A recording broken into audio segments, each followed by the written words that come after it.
ನಮಸ್ಕಾರ ಪ್ರಿಯ ವೀಕ್ಷಕರೇ, ಮೂಡಲ ಧ್ವನಿ ಹಳ್ಳ ಪಬ್ಲಿಕ್ ಪವರ್ ಕನ್ನಡ ಯೂಟ್ಯೂಬ್ ಚಾನಲ್ಗೆ ಒಮ್ಮೆ ಸಬ್ಸ್ಕ್ರೈಬ್ ಮಾಡಿ, ಬೆಲ್ ಐಕಾನ್ ಪ್ರೆಸ್ ಮಾಡಿ, ಹೊಸ ವಿಡಿಯೋಗಳನ್ನ ನೋಡ್ತಾ ಇರಿ. ಶೇರ್ ಮಾಡಿ, ಲೈಕ್ ಮಾಡಿ, ಕಮೆಂಟ್ ಬಾಕ್ಸಲ್ಲಿ ಕಮೆಂಟ್ ಹಾಕಿ.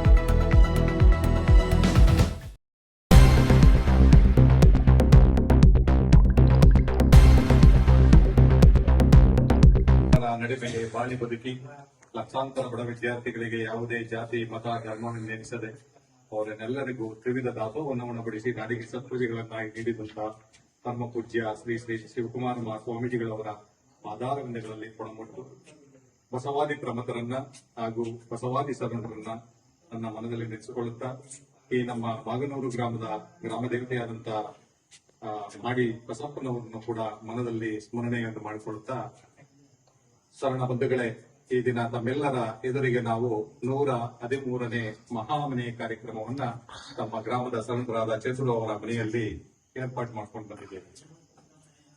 ನಮ್ಮೆಲ್ಲರಿಗೂ ತಿಳಿದಿದ್ದಿಷ್ಟೇ, ಮನೆ ಮನೆ ಮನೆ. ನಾವು ಏನಾದ್ರೂ ಒಂದು ಕುಟುಂಬದ ಮೇಲೆ ಒಂದು ಮನೆ ಮಾಡ್ಕೋಬೇಕು. ಬಟ್ ಮನೆ ಅಂದ್ರೆ ಅರ್ಥನೇ ಗೊತ್ತಿಲ್ಲ.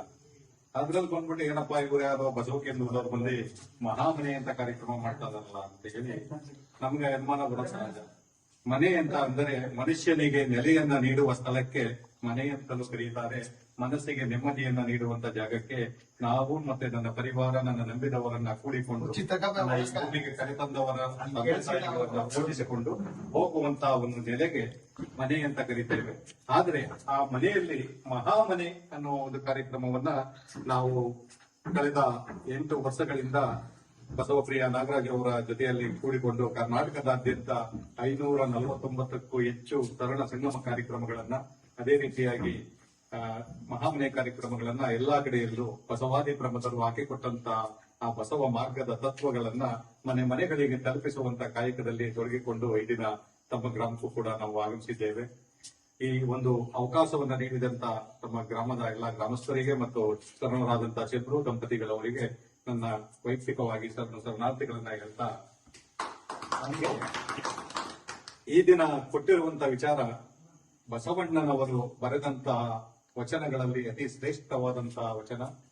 ಆ ವಚನದ ಸಾಲುಗಳನ್ನ ನಿಮಗೆ ಪ್ರವಚನವನ್ನ ನೀಡಬೇಕು ಅಂತ ಹೇಳುವ ರೀತಿಯಲ್ಲಿ, ಕಂಗಳು ತುಂಬಿದ ಬಳಿಕ ಕಾಣಲಿಲ್ಲ, ಕಂಗಳು ತುಂಬಿದ ಬಳಿಕ ಕಾಣಲಿಲ್ಲ, ಕಿವಿಗಳು ತುಂಬಿದ ಬಳಿಕ ಕೇಳಲಿಲ್ಲ, ಕೈಗಳು ತುಂಬಿದ ಬಳಿಕ ಪೂಜಿಸಲಿಲ್ಲ, ಎನ್ನ ಮನ ತುಂಬಿದ ಬಳಿಕ ನಿಮ್ಮ ನೆನೆಯಲಿಲ್ಲ ಮಹಾಂತ ಕೂಡಲ ಸಂಗಮ ದೇವ ಅಂತೇಳಿ ನಮ್ಮ ಬಸವಣ್ಣನವರು ಒಂದು ವಚನವನ್ನ ಬರೀತಾರೆ.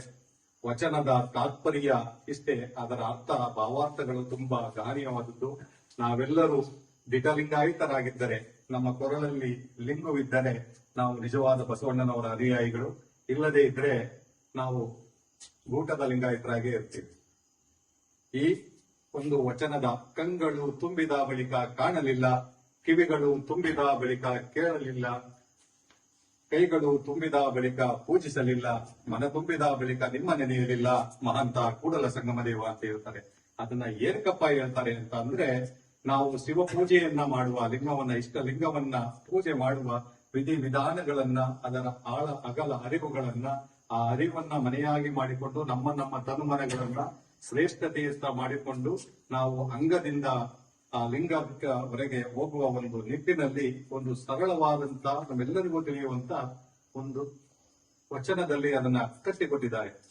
ಲಿಂಗವನ್ನ ಪೂಜೆ ಮಾಡ್ತಾ ಇರ್ತೀವಿ, ಲಿಂಗವನ್ನ ಕಣ್ತುಂಬ ನೋಡ್ತಾ ಇರ್ತೀವಿ. ನೋಡ್ತಾ ಇದ್ರೆ ನನ್ನ ಕಣ್ಣು ಆ ಲಿಂಗವನ್ನ ಪೂಜೆ ಮಾಡಿ ಮಾಡಿ ಮಾಡಿ ಕಣ್ಣು ತುಂಬಿಕೊಳ್ಳುತ್ತೆ.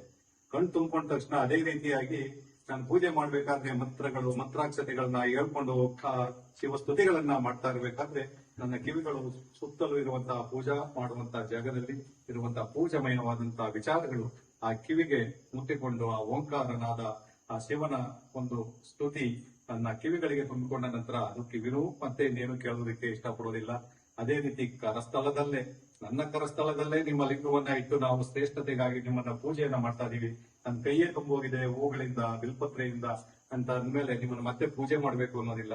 ಇಷ್ಟೆಲ್ಲವನ್ನ ಕೂಡ ನಾವು ನಮ್ಮ ಐಚ್ಛಿಕ ಕ್ರಿಯೆಯಿಂದ ಇಚ್ಛಿಕರಾಗಿ ನಾವು ಅದನ್ನ ಕ್ರಿಯೆಯಾಗಿ ಮಾಡ್ಕೊಂಡು ಶಿವ ಪೂಜೆಯನ್ನ ಮಾಡ್ತಾ ಇದೀವಿ ಅಂತ ಹೇಳಿದ್ಮೇಲೆ ನನ್ನ ಮನಸ್ಸು ತುಂಬಿ ಬಂತು ಅಂದ್ಮೇಲೆ ಅಯ್ಯ ಕೂಡಲ ಸಂಗಮ ದೇವ ಅಂತ ಇನ್ನೇನಪ್ಪಾ ನಾನು ಕೇಳಲಿ, ಇನ್ನೇನಯ್ಯ ಬೇಕು ನನಗೆ, ನನ್ನ ಕೈಯಲ್ಲೇ ಸ್ವರ್ಗ ಇದೆ ಅನ್ನುವ ನಿಟ್ಟಿನಲ್ಲಿ ಯಾರು ಶಿವ ಪೂಜೆಯನ್ನ ಮಾಡಲ್ಲವೋ, ಶಿವ ಪೂಜೆಯನ್ನ ಮಾಡುವುದರ ತತ್ವವನ್ನ ತಿಳಿದವರಿಗೆ ಆ ಒಂದು ಅರ್ಥವಾಗಲಿ ಅಂತ ತಿಳಿದವರಿಗೂ ಇಬ್ಬರಿಗೂ ಸೇರಿಸುವಂತ ಒಂದು ಕೊಂಡಿಯಾದಂತ ಸೊಗಸಾದಂತ ವಚನ.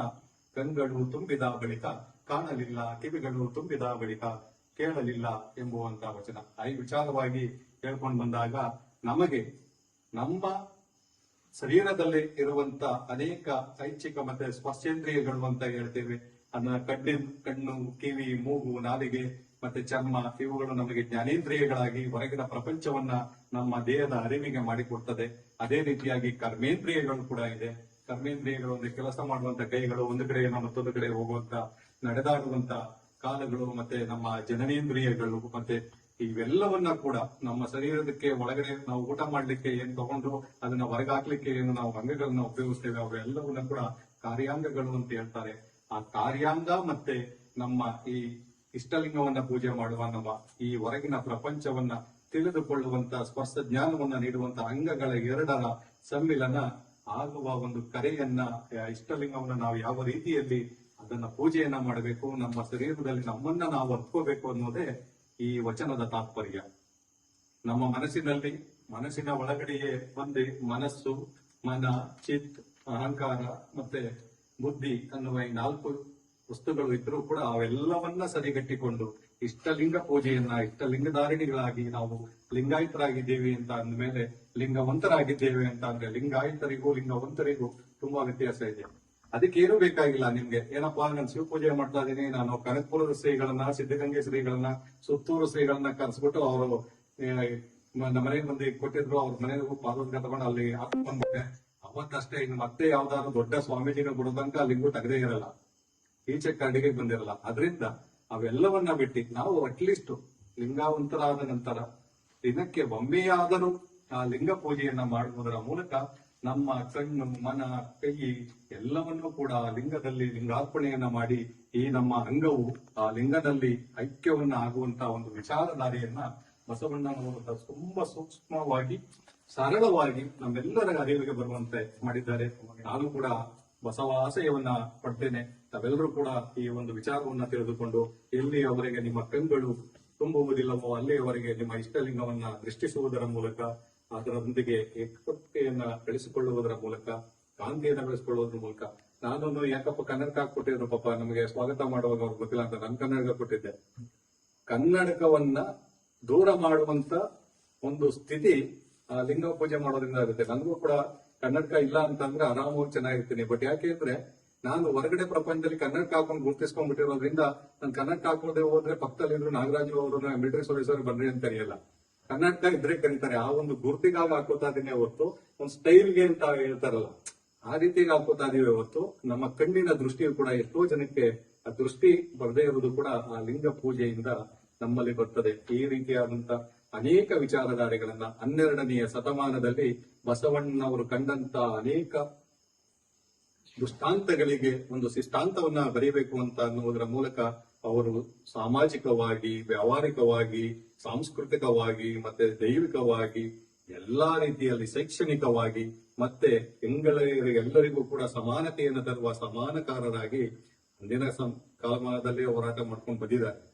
ಅವರು ಹಾಕಿಕೊಟ್ಟಂತ ಧರ್ಮದಲ್ಲಿ, ಅವರು ಹಾಕಿಕೊಟ್ಟಂತ ವಿಚಾರಧಾರೆಗಳನ್ನ ಅಟ್ಲೀಸ್ಟ್ ನಾವು ಲಿಂಗವಂತರಾಗಿ ಒಂದಷ್ಟು ವಚನಗಳು ಲಕ್ಷಾಂತರ ಕೋಟ್ಯಾಂತರ ಇದ್ದವು. ಆ ವಚನಗಳೆಲ್ಲ ರಚನೆ ಮಾಡಿದ್ದವರು ಯಾರು ಕೂಡ ವಿದ್ಯಾವಂತರಲ್ಲ. ಬಸವಣ್ಣ ಅವರು ಮಾತ್ರ ಏನು ಬ್ರಾಹ್ಮಣರ ಕುಟುಂಬದಲ್ಲಿ ಹುಟ್ಟಿದ್ದಕ್ಕಾಗಿ, ಒಬ್ಬ ರಾಜರ ಆಶ್ರಯದಲ್ಲಿದ್ದಂತ ಒಬ್ಬ ಧಾರ್ಮಿಕನ ಮನೆಯಲ್ಲಿ ಹುಟ್ಟಿದ್ದಕ್ಕಾಗಿ ಅವನಿಗೆ ವಿದ್ಯಾಭ್ಯಾಸ ಆಯಿತು. ಬಟ್ ಅವರು ಕಲ್ತಿದ್ದು ಎಲ್ಲಾ ಜನಾಂಗದವರನ್ನ ಮೇಲೆತ್ತುವಂತ ರೀತಿಯಲ್ಲಿ. ಅವರೆಲ್ಲರಿಗೂ ಕೂಡ ನೀವೇಕೆ ಧರ್ಮಸ್ಥಳದಲ್ಲಿ ಹೋಗಿದ್ರೆ ಅಲ್ಲಿ ನನಗೆ ಧರ್ಮಸ್ಥಳ ಮಂಜುನಾಥ ಇದ್ ಮಾಡ್ತಾನೆ, ರಾಯರಿದ್ದಾರೆ ಅಂತ ಮಂತ್ರಾಲಯಕ್ಕೆ ಹೋಗೋಣ, ಅಲ್ಲಿಗೆ ಹೋಗೋಣ, ಇಲ್ಲಿಗೆ ಹೋಗೋಣ, ಎಲ್ಲೆಲ್ಲಿಗೂ ಹೋಗುವಂತದ್ದು ಬೇಕಾಗಿಲ್ಲಪ್ಪ. ನಿಮ್ಮ ಎದೆಯ ಮೇಲೆ ಲಿಂಗು ಇದೆ. ನೀವು ಸತ್ತ ನಂತರ ನಿಮ್ಮ ಬಾಯಿಯಲ್ಲಿ ಹಾಕೊಂಡು ಏನಾದ್ರೂ ಒಂದು ವಸ್ತು ಹಾಕೊಂಡು ನಮ್ಮ ಕಡೆಯಿಂದ ಹೋಗ್ತೀವಿ ಅಂತ ಅಂದ್ರೆ ಹೆಣ್ಣು ಮಕ್ಕಳ 150 ರೂಪಾಯಿ ಮೂಗ್ತಿ ಇದ್ರು ಕೂಡ ಬಿಚ್ಕೋತಾರೆ. ಬಟ್ ಆ ಲಿಂಗವನ್ನ ಹಾಕಿ ಕಳಿಸ್ತಾರೆ. ಆ ಲಿಂಗವನ್ನ ಇಷ್ಟವಂತರಾಗಿ ನಾವು ಪೂಜೆಯನ್ನ ಮಾಡ್ಕೊಂಡು ಬಂದ್ರೆ ಇನ್ನೊಂದು ಏನಾಗುತ್ತೆ ಅಂದ್ರೆ ಆ ಲಿಂಗವನ್ನ ಪೂಜೆ ಮಾಡ್ಬೇಕಾದ್ರೆ ಯಾರಿಗಾದ್ರು ಲಿಂಗ ಒಡೆದೋಗಿರುತ್ತೆ ಬಾಯ್ಬಿಟ್ಟೋಗಿರುತ್ತೆ ಅಂದ್ರೆ ಆ ಲಿಂಗುವಿನ ಒಳಗಡೆ ಅರಿವಿನ ಒಳಗಡೆ ಒಂದು ಆತ್ಮಲಿಂಗವಿರುತ್ತದೆ. ಅದನ್ನ ಇಟ್ಕೊಂಡು ನೀವೆಲ್ಲಾದ್ರೂ ಲಿಂಗವನ್ನ ಮಾಡ್ತಾರಲ್ಲ ಅವರ ಕೈಯನ್ನ ಹಿಡಿದುಕೊಂಡು ಆ ಸೂತ್ರದ ಎಳೆಯ ಮುಖಾಂತರವೇ ಆ ಇಷ್ಟಲಿಂಗವನ್ನೇ, ಯಾಕೆಂದ್ರೆ ಒಮ್ಮೆ ನೀವು ಅದರೊಂದಿಗೆ ವಿವಾಹವಾದಿರಿ ಅದು ಕೊನೆಯವರೆಗೆ ನಿಮ್ ಜೊತೆನಲ್ಲಿ ಬರ್ಬೇಕು ಅಂತ ಅಂದ್ರೆ ತಾವು ಆ ಲಿಂಗವನ್ನೇ ತಗೊಂಡು ಇದ್ ಮಾಡ್ಬೇಕು. ಬಿಸಾಕೋಬಿಡ ಇವ್ರ ಅಂಗಡಿಗೆ ಹೋದ್ರೆ ಕಿರಾಣಿ ಅಂಗಡಿಗೆ ಹೋದ್ರೆ ಇನ್ನೊಂದು 50 ರೂಪಾಯಿ ಕೊಟ್ಟರೆ ಸಿಗ್ತದೆ, ಅಲ್ಲೂ 500 ರೂಪಾಯಿಂದು ಇನ್ನೊಂದ್ ಸ್ವಲ್ಪ ದಪ್ಪದು ಬುದ್ಧಿ ಹೋಗೋದು ದೊಡ್ಡ ತಗೊಂಡ್ಬಿಟ್ಟಿರೋ ಅದಕ್ಕಿಂತ ದೊಡ್ಡ ತಗೊಂಡ್ಬರ್ತೀವಿ. ಅದಲ್ಲ, ನಮಗೆ ಯಾವುದು ಲಿಂಗಧಾರಣೆ ಆಗಿರ್ತದೋ ಅದೇ ಲಿಂಗವನ್ನ ಅದರಲ್ಲಿರುವ ಆತ್ಮಲಿಂಗವನ್ನ ಮತ್ತೊಮ್ಮೆ ಮೆರುಗು ಕೊಡಿಸ್ಕೊಳ್ಳೋದಿಕ್ಕೆ ಆ ಲಿಂಗವನ್ನೇ ನಾವು ಇಷ್ಟಲಿಂಗವನ್ನ ಕೊನೆಯವರೆಗೆ ಧಾರಣೆ ಮಾಡ್ಕೋಬೇಕು. ಅದರಲ್ಲೇ ನಾವು ಕಣ್ ತುಂಬಿಕೊಂಡಿದೀವಿ, ಅದರಲ್ಲೇ ನಾವು ಕಿವಿ ತುಂಬಿಕೊಂಡಿದೀವಿ, ಅದರಲ್ಲೇ ಮನಸ್ಸು ತುಂಬಿಕೊಂಡಿದೀವಿ, ಅದರಲ್ಲೇ ಕೈ ತುಂಬಿಕೊಂಡು ನಾವು ಪೂಜೆ ಮಾಡಕ್ಕೂ ಆಗ್ದೇನೆ ನಾವು ಈ ಲಿಂಗವಂತವಾಗಿ ಆ ಲಿಂಗ ಪೂಜೆಯನ್ನ ಮಾಡಿ ನಮ್ಮ ಮತ್ತು ಲಿಂಗದ ನಡುವಿನ ಲಿಂಗ ಸತಿ ಭಕ್ತ ಸತಿ ಭಕ್ತಪತಿ ಅಂತ ಏನ್ ಹೇಳ್ತಾರೆ ಹೇಳಿ ಏನಂತ ಹೇಳ್ತಾರೆ? ಮತ್ತಿಲ್ಲ ಹುಡಿಯಂಗ ಜ್ಞಾಪಕ ಚೆನ್ನಾಗದೆ. ಮಧ್ಯದಲ್ಲಿ ಮಾಯೋಜಕರಿಗೂ ಸ್ವಲ್ಪ ಕೇಳಿಸ್ಕೊಡ್ಬೇಕು. ಆ ರೀತಿಯಾಗಿ ನಮ್ಮ ಲಿಂಗದ ಪೂಜೆ ಯಾವ ರೀತಿ ಇರಬೇಕು ಅಂದ್ರೆ ಹೆಣ್ಮಕ್ಳು ಅಯ್ಯೋ ನನ್ನ ಗಂಡನ ಪಾದ ಪೂಜೆಯನ್ನೇ ಮಾಡ್ತಾ ಇದೀನೇನೋ ಅನ್ನುವ ರೀತಿಯಲ್ಲಿ, ಅದೇ ರೀತಿ ಗಂಡಸರು ಕೂಡ ತನ್ನ ಧರ್ಮ ಪತ್ನಿಯನ್ನೇ ನನ್ನ ಹೃದಯ ಸಾಮ್ರಾಜ್ಞಿಯಾಗಿ ಇಟ್ಕೊಂಡು ನಾನು ಅವಳ ಪೂಜೆಯನ್ನ ಮಾಡ್ತಾ ಇದ್ದೀನಿ. ಯಾವ ಮನೆಯಲ್ಲಿ ಯಾವ ಹೆಂಡತಿ ಗಂಡನ ಮಾತುಗಳಿಗೆ ಮತ್ತೆ ಎಲ್ಲದಕ್ಕೂ ಅವಳು ಬೆಂಬಲವಾಗಿ ಅವಳ ಹಿಂದೆ ನಿಂತ್ಕೋತಾಳೆ ಅಂತಂದ್ರೆ ಆ ಮನೆಯನ್ನ ಕೂರ್ಸೋದಕ್ಕೆ ಯಾರಿಂದನೂ ಸಾಧ್ಯ ಇಲ್ಲ. ಯಾರು ಅವ್ರ ಹಿಂದೆ ನಿಂತ್ಕೊಳ್ಳೋದಿಲ್ಲ. ಹೋಗು ಸೋಮಣ್ಣ ಒಂದೇ 6 ಎಕರೆ ಜಮೀನ್ ತಗೋಣ, ನೀನ್ 1 ಎಕರೆ ತಗೊಂಡಿಲ್ಲ ಅಂತ ಯಾವಾಗ ಕಾಲೇ ನಿಂತಾನೆ ಆವಾಗ ಚಂದ್ರನ್ ಬಿದ್ದೋಯ್ತಾನೆ.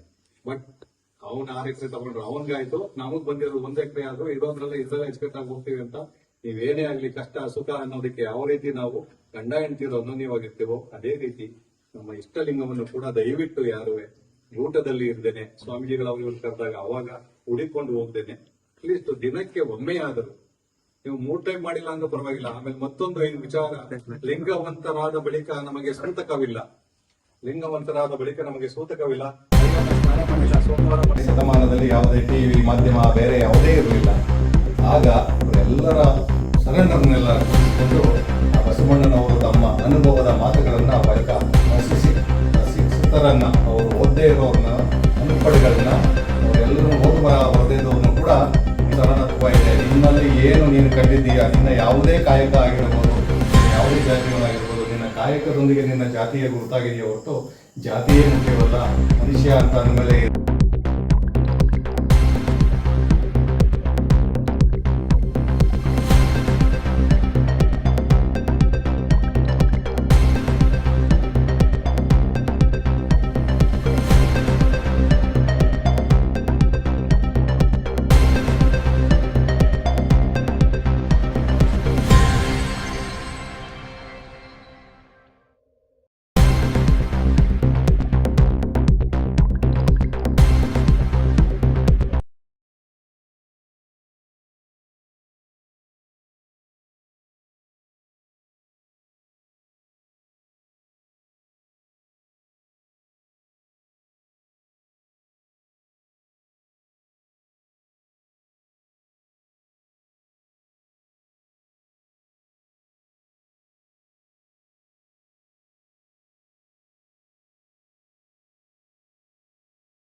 ನೆನೆಸಿಕೊಡ್ತಾ ಈ ಮಾಗ್ನೂರು ಚಂದ್ರು ಅವರ ಮನೆಯಲ್ಲಿ ಇಷ್ಟೊಂದು ಶರಣ ಸಂಕುಲವನ್ನೇ ನೋಡಿದಂಗಾಯ್ತು.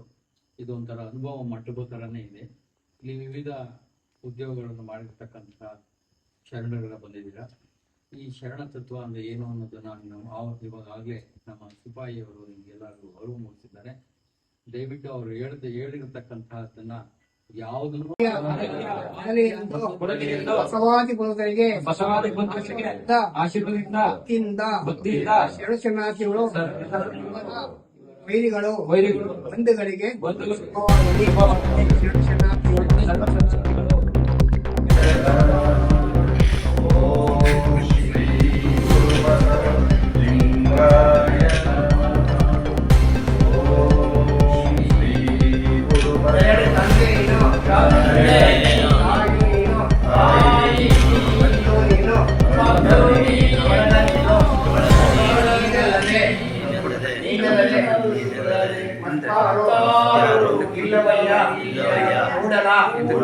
ಸಂಗಮ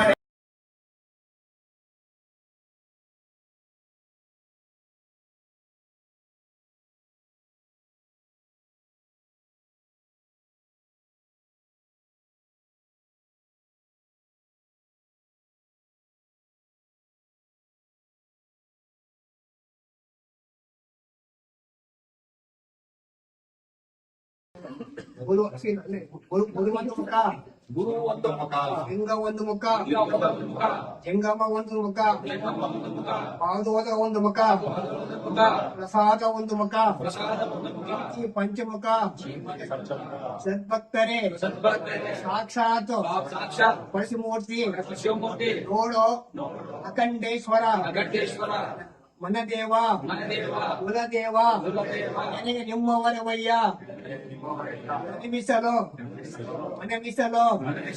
ನಯನಮಿಸಲು ಹೆನ್ನ ಕೂಡಲ ಸಂಗಮ ದೇವ ನಮ್ಮ ಶರಣಂಗೆ ಬಸವನ ಮೂರ್ತಿಯೇ ಕಾಣಿಕೆ ಮೂಲ ಬಸವನ ಕೀರ್ತಿಯೇ ಕಾಣಿಕೆ ಮೂಲ ಬಸವ ಎಂಬುದೇ ಪ್ರತಿಕಾಣ ಪ್ರತಿಸಿದ್ಧ ಮಲ್ಲಿಕಾರ್ಜುನ ಅಯ್ಯಾಯನಿಗೆ ಎಲ್ಲರೂ ಏನ್ ತಿಳಿಸ್ತಾ ಇದೀವಿ ಅಂತಂದ್ರೆ, ಇದೇ ಆಗಸ್ಟ್ 15ರಂದು ನಮ್ಮ ರೋಟರಿ ಶಾಲೆಯ ಆವರಣದಲ್ಲಿ ಒಂದು ಬೃಹತ್ ರಕ್ತದಾನ ಶಿಬಿರವನ್ನ ಹಮ್ಮಿಕೊಂಡಿದ್ದೇವೆ. ಯಾಕೆ ಅಂತ ಅಂದ್ರೆ, ದೇಶವನ್ನ ಕಾಯುತ್ತಿರುವ ಸೈನಿಕರ ಪರವಾಗಿ ಮತ್ತು ಪ್ರತಿನಿತ್ಯ ದುಡಿಮೆಯನ್ನ ನಂಬಿಕೊಂಡು ಹೊಲದಲ್ಲಿ ದುಡಿಯುತ್ತಿರುವ ಎಲ್ಲರಿಗೂ ದೇಶಕ್ಕೆ ಅನ್ನ ಮನೆಯಲ್ಲಿ ಶರಣ ಸಾಹಿತ್ಯ ಶರಣ ಕಾರ್ಯಕ್ರಮ 113ನೇ ಕಾರ್ಯಕ್ರಮವನ್ನ ನಮ್ಮ ಬಸವಪ್ರಿಯ ನಾಗರಾಜರವರು ಇಟ್ಕೊಂಡು ಬಹಳ ಯಶಸ್ವಿಯಾಗಿ ಈ ಕಾರ್ಯವನ್ನ ನಡೆಸ್ಕೊಂಡವ್ರೆ. ನಿಜಕ್ಕೂ ಕೂಡ ಅಂದಿನ ಬಸವಣ್ಣನವರ ಕಲ್ಯಾಣದಲ್ಲಿ ಏನ್ ನಡೀತಿತ್ತೋ ಅಂತ ಒಂದು ಕಾರ್ಯಕ್ರಮ ಇದು ಅಂತ ಹೇಳಿದ್ರು ತಪ್ಪಾಗಲಾರದು. ಅವರಿಗೆ ನಮ್ಮ ಪೂರ್ವಕ ವಂದನೆಗಳು. ಹಾಗೂ ನಮ್ಮ ಮಿಲಿಟರಿ ಸುರೇಶ್ರವರು ಎಲ್ಲೋದ್ರು ಕೂಡ ಈ ಚೆನ್ನಾಗಿ ತಿಳ್ಕೊಂಡಿದ್ದಾರೆ. ಅವರು ಬಸವ ಧರ್ಮ, ಲಿಂಗಾಯತರು ಯಾವ ರೀತಿ ಇರಬೇಕು, ಲಿಂಗವನ್ನ ಯಾವ ರೀತಿ ಪೂಜೆ ಮಾಡಬೇಕು, ಆ ಪೂಜೆ ಮಾಡಿದಾಗ ದೊರೀತಕ್ಕಂತ ಒಂದು ಫಲ ನಿಮಗೆ ಮತ್ತು ನಿಮ್ಮ ಕುಟುಂಬದವರಿಗೆ, ನಿಮ್ಮ ಮಕ್ಕಳಿಗೆ ಎಲ್ಲಕ್ಕೂ ಕೂಡ ಬಹಳಷ್ಟು ಅನುಕೂಲ ಆಗ್ತದೆ. ಅದರಿಂದ ಧರ್ಮವನ್ನ ಬಿಡಬೇಡಿ, ಲಿಂಗ ಪೂಜೆ ಮಾಡೋದನ್ನು ಬಿಡಬೇಡಿ. ಕೊನೆ ಪಕ್ಷ ಪೂಜೆ ಮಾಡಲಿಲ್ಲ ಅಂದ್ರೆ ಲಿಂಗನಾರು ಕಟ್ಕೊಳ್ಳಿ, ಅದು ನಿಮ್ಮನ್ನ ಕಾಯ್ತದೆ. ಏಕೆಂದ್ರೆ ನನ್ನ ಅನುಭವದಲ್ಲಿ ಒಂದ್ಸರಿ ನೋಡಿದಾಗ ಕುಂಬಾರ ಗುಡ್ಡೆಯ ಅಂತಕ್ಕಂಥವನು ಸದಾ ಅವ್ರ ಮನೆ ಮುಂದ್ಗಡೆ ಒಬ್ಬ ಶಿವಭಕ್ತ ವಿಭೂತಿ ದಸ್ಕೋ ಹೋಗ್ತೀನಿ ನಾನು. ಅವನಿಗೆ ಒಂದ್ಸಾರಿ ತಾನು ಹೋಗ್ತಕ್ಕಂಥ ಹೊಲದಲ್ಲಿ ಅಗ್ಗದಾಗ ಒಳ್ಳೆ ಬಂಗಾರ ಸಿಕ್ಬಿಡ್ತು, ಅವನು ಶ್ರೀಮಂತನಾಗ್ಬಿಟ್ಟ. ಆವಾಗ ಇವನು ಡೈಲಿ ನೋಡ್ತಿದ್ನಲ್ಲ ಈ ಕುಂಬಾರ, ಆತನು ಏನ್ ಮಾಡ್ದ, ಏನ್ ಇವನು ಇಷ್ಟೊಂದು ಶ್ರೀಮಂತನಾಗ್ಬಿಟ್ಟ, ಇವನ್ ನೋಡಿದ್ರೆ ವ್ಯಾಪಾರ ಇಲ್ಲ ಏನಿಲ್ಲ, ದಿವಸ ಹೊಲದಲ್ಲಿ ದುಡಿಮೆ ಮಾಡ್ತಿದ್ದ, ಇಷ್ಟೊಂದು ಶ್ರೀಮಂತನಾಗ ನಾನು ವಿಭೂತಿ ತರ್ಸ್ಕೊಂಡು ಅದೇ ರೀತಿ ಮಾಡೋಣ ಅಂತ ಹೇಳಿದಾಗ ಅವನಿಗೂ ಕೂಡ ಅಷ್ಟೇ ಅನುಕೂಲ ದೊರಕಂತೆ. ಆದ್ರಿಂದ ನೀವು ತಾವೆಲ್ಲರೂ ಕೂಡ ದೇವರನ್ನ ಪೂಜೆ ಮಾಡ್ತಕ್ಕಂಥದ್ದು, ಭಸ್ಮವನ್ನ ಧರಿಸ್ತಕ್ಕಂಥದ್ದು ನಿಮ್ಮ ಮನೆಯಲ್ಲೇ ಮಾಡಿ, ಮಕ್ಕಳಿಗೂ ಕೂಡ ಸಂಸ್ಕಾರವನ್ನ ಕಲಿಸಿ ಒಳ್ಳೇದಾಗ್ತದೆ ಅಂತ ನಮ್ಮ ಇವರು ಮಿಲಿಟರಿ ಸುರೇಶ್ರವರು ಬಹಳ ಚೆನ್ನಾಗಿ ಹೇಳಿದ್ದಾರೆ. ಮತ್ತೆ ನಮ್ಮ ಮುಖ್ಯ ಅತಿಥಿಗಳಾದ ಪರಶಿವಮೂರ್ತಿಯವರು ಬಹಳ ಸುಂದರವಾಗಿ ಅವರು ಕೂಡ ಬಹಳ ಪ್ರಾಮಾಣಿಕರು. ಬ್ಯಾಂಕ್ನಲ್ಲಿ ಇದ್ದಾಗಲೂ ಕೂಡ ತಮ್ಮ ಕರ್ತವ್ಯವನ್ನ ಚಾಚು ಸಪ್ತಾನೆ ಅರ್ಧ ಗಂಟೆ ಲೇಟ್ ಆದ್ರೆ ರಜಾ ಬರೀತಿದ್ದವರು. ಲೇಟ್ ಆಗಂತೂ ಒಂದ್ ದಿವ್ಸ ಹೋಗೋದ್ರಲ್ಲ, ಅಷ್ಟು ಪ್ರಾಮಾಣಿಕವಾಗಿ ಕೆಲಸ ಮಾಡಿದ್ದಾರೆ. ಮತ್ತೆ ಅಷ್ಟೇ ಇವರು ಭಕ್ತಿವಂತರು. ಎಲ್ಲ ಕಡೆಗೂ ಕೂಡ ಈ ಬಸವಣ್ಣನವರ ವಚನಗಳನ್ನ ಹೇಳಿ ಎಲ್ಲರ ಮನಸ್ಸನ್ನ ಪರಿವರ್ತನೆ ಮಾಡುವಂತ ಶಕ್ತಿ ಪರಶುಮೂರ್ತಿಯವರಿಗಿದೆ. ಅವ್ರಿಗೂ ಕೂಡ ನಾವು ಕಳಿಸ್ತೇವೆ. ಇಲ್ಲಿಗೆ ಬಂದಿರತಕ್ಕಂತ ಶರಣೆಯರೆಲ್ಲರೂ ಕೂಡ ಬಹಳ ಭಕ್ತಿವಂತರೇ ಅಂತ ಕಾಣ್ತದೆ. ಯಾಕೆಂದ್ರೆ ಈಗ ನೋಡಿದಾಗ ನಮ್ಗೆ ಬಹಳ ಸಂತೋಷ ಆಯ್ತು. ಅಲ್ಗೂರ್ಲಿ ಒಂದು ಪ್ರೋಗ್ರಾಮ್ ಅನ್ನು ಮಾಡಿದ್ದ, ಅಲ್ಲಿ ಒಬ್ರು ಎಲ್ಲ ಬರೀ ಒಕ್ಕಲಿಗರು, ನಮ್ಮೂರ ಬರೀ 10 ಜನ ಇದ್ರು ಅಷ್ಟೇ. ಅವರು ಕೂಡ ಏನು ಎಲ್ಲ ಬಸ್ ಮಾತಾಡ್ಸ್ಕೊಂಡು ಬಂದು ಬಹಳ ಭಕ್ತಿಯಿಂದ ಕೂತ್ಕೊಂಡು ಕೇಳಿದ್ರು. ಅದಕ್ಕಿಂತ ಬಹಳ ಉತ್ತಮವಾದ ಕಾರ್ಯಕ್ರಮ ನಡೀತಿದೆ. ಇನ್ನು ಮುಂದೆನೂ ಕೂಡ ಯಾರಾದ್ರೂ ಇಲ್ಲಿ ಬಂದಿರ್ತಕ್ಕಂಥ ಒಂದೊಂದು ತಿಂಗಳು ಅಥವಾ ಒಂದು ವಾರ ನಿಮ್ಮ ಮನೇಲೂ ಕೂಡ ಇಂಥ ರೀತಿ ಮಾಡಿದ್ರೆ ನಮಗೆ ಮತ್ತೆ ಅಕ್ಕಪಕ್ಕ ನಮ್ಮ ಮಕ್ಕಳಿಗೆ ಒಳ್ಳೇದಾಗ್ತದೆ ಅಂತ ಹೇಳ್ತಾ ನನ್ನ 2 ಮಾತುಗಳನ್ನು ದೇಶ ವಹಿಸಿಕೊಂಡು ಕಾರ್ಯಕ್ರಮ ನಡೆಸಿಕೊಡ್ತಾರೆ. ಅವರು ಸಹ ಹಿಂಗೆ ಶರಣಾರ್ಥಿಗಳು ಒಂದಾರು ಮಾಡಿ ಹಾಗೂ 103ನೇ ಮಹಾಮಾಯ ಕಾರ್ಯಕ್ರಮವನ್ನು ಅವರಿಗೆ ಅಧ್ಯಯನ ವಹಿಸಿಕೊಂಡು ಅದು ಬಂದಿದ್ದಾರೆ. ಅವರು ಸಹ ಸೋಮೇಶ್ ಅವರಿಗೆ ಗೌರವಪಡಿ ಹಾಗೂ ಮಿಲಿಟರಿ ಸೋಲಿಯಸ್ ಅವರು 103 ಮಹಾಮಾಯ ಕಾರ್ಯಕ್ರಮವನ್ನು ಹಮ್ಮಿಕೊಂಡಿದ್ದಾರೆ. ಅವ್ರಿಗೂ ಸಹ ಒಂದು ವಂದನಾರ್ಪಣೆ ಹಾಗೂ ಮುಖ್ಯ ಅತಿಥಿಗಳಾದ ಪಶ್ಚಿಮಮೂರ್ತಿಯವರು ಸಹ ಅವ್ರಿಗೂ ಸಹ ಮಹಾಮಾಯ ಪರವಾಗಿ ಅವರು ವಂದನಾರ್ಪಣೆ ಶರಣಾರ್ಥಿಗಳು. ಸರ್ವಕಾರಣ ಅಯ್ಯ ಎನೆಗೆ ದೇವ ಅಯ್ಯ ಎನೆಗೆ ಜ್ಯೋತಿಯೇ ಕುಲದೇವ ಸರ್ವಸಿದ್ಧಿ ಅಯ್ಯ ಕೂಡಲ ಚನ್ನ ಸಂಗಮ ದೇವ ಮಹಾಪಸಿತಿ ಎಂಬ ಪರಮ ಜ್ಯೋತಿ ಎಂಬ ನೀವಾಗಿದ್ದೀರಾ ಅಯ್ಯ ನಿನಗೆ ವಿಭೂತಿಯೇ ಸರ್ವ ಸಾಧನವಯ್ಯ ಹೇ ಬಸವೇಶ ಶರಣಾರ್ಥಿಗಳು ಹೇ ಮುರುಗೇಶ ಶರಣಾರ್ಥಿಗಳು ಶರಣಾರ್ಥು ಹೇ ಬಸವೇಶ ಶರಣಾರ್ಥಿ. ಜಯವಾಗಲಿ.